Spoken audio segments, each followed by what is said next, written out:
I'm going to read a promo for you. Are you listening? Sure, I'm listening.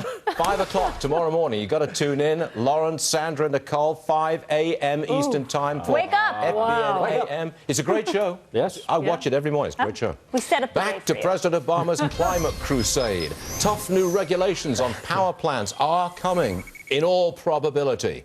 Big blow to the coal industry. Joining us now, Congresswoman Diane Black, Republican from Tennessee. Diane, always good to see you. Welcome back.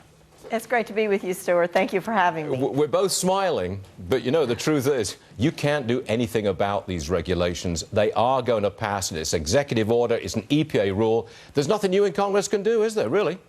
Well, that is the problem right now with a president who just believes that he has a pen and a phone, and by executive fiat, he continues to write rules. And frankly, I believe for the next year and a half that we have this president, he's going to do everything he can to accomplish his liberal agenda before he leaves. And you are right, it's very hard to override what the president does, which is why I hope that the people look very carefully at this next presidential election. Well, you've really got to go through the courts, haven't you? I mean, there'll be a legal challenge to these rules. I think some states are already starting to challenge the rules.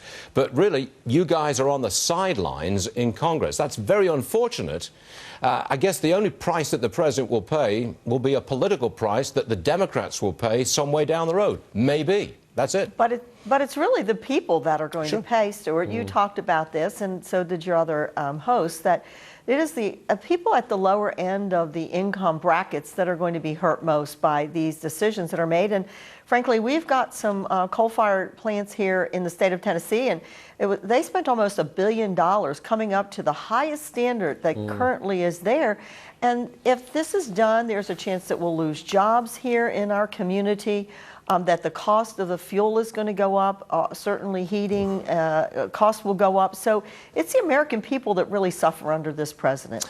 Real fast, Diane, the Senate will vote today on defunding Planned Parenthood. It does not look like the Senate will get the 60 votes needed to keep the debate going. That means it fails. There's another issue where you're kind of aced out and you can't do anything about what the president decides to do. We can let the American people know, and through these videos that have been showing for the last several weeks, they're getting to see the true soul and nature of what Planned Parenthood is. And I think that it will be an outcry from the American people, both pro-life and pro-choice, to say this is not right, this is inhumane, callous behavior, and they're going to call upon the president. So I think the pressure needs to continue to be placed upon them by the American people. Diane, you were an emergency room nurse for, I think, a couple of decades, if I'm not mistaken. That's correct. That's correct. Would you rather be in the emergency room or in Congress? I mean, it's a fair question. Well, in the emergency room, I can say that I probably accomplished a lot more with helping people and saving lives. But I believe this country is worth saving, and I'm going to do everything that I can in my power while I'm there. Diane Black, Republican, Tennessee. Thanks for joining us. Appreciate it. Thank you, Stuart. Donald Trump says he pays as little as possible in taxes, and he's proud of it. I know somebody who would agree with that 100%. And you know who it is. His name is Napolitano. The judge is next. I pay as little as possible. I fight like hell to pay as little as possible.